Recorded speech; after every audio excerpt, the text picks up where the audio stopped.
The EU economy is in dangerous territory. They're the words of the Commissioner for Economics, Olli Rehn. According to recent statistics, the Commissioner now believes that Europe is at the risk of a double-dip recession. But what effect is this having on ordinary European citizens? Let's ask the economist from Bruegel, Zsolt Darvas. I think there is, one factor that really matters. And this one single factor is how the eurozone will solve the current sovereign debt and banking crisis. If there would be a sufficient and reasonable solution, then certainly economic outcomes will also be, much more brighter. But if the eurozone will end in a very deep financial and economic crisis, then certainly ordinary citizens should also worry a lot.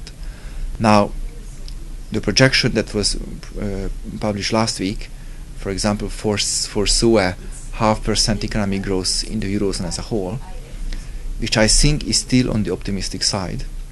But also, the document said that the risks are extremely skewed downwards. So if the sovereign debt and banking crisis would escalate, then there would be a very deep recession in Europe.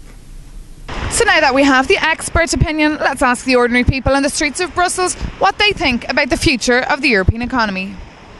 I'm sure I'm a bit worried, of course, because these politicians, they don't really know what they're talking about anymore. I think many people are concerned about what they're saying now, but I don't think it really affects our lives on a daily basis, so I don't think many people are really affected by it for now. So I think when people will really get in trouble, like in Greece or other countries, they will start to protest more, but now Belgians don't really care. Not really, because I'm a student, so I'm not really affected by the crisis, as my parents mostly pay for me, so they are most affected by the crisis than me, I guess. Of course. Why?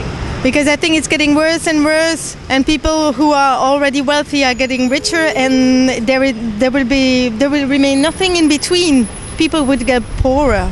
Bien sûr, on est préoccupé, parce que bon, il y a la crise en Grèce. On ne sait pas comment ça va se passer. Et l'Italie, là-bas aussi, ça bouge. Ici, en Belgique aussi, ça fait plus de 500 jours, il n'y a pas de gouvernement. Donc voilà quoi, ça fait beaucoup quoi. In the case that the other countries don't follow Germany, Europe is finished. That's the only possibility for the European countries to behold, to conserve their prosperity when they are prompt, when they will follow the German example. The Greece people must more have discipline, and that not only for the middle class, but also for the working class, because when the middle class has no more money, no more possibility, then there will be no work for the working class. Thus, the welfare of the working class is dependent of the prosperity of a middle class. That's my idea.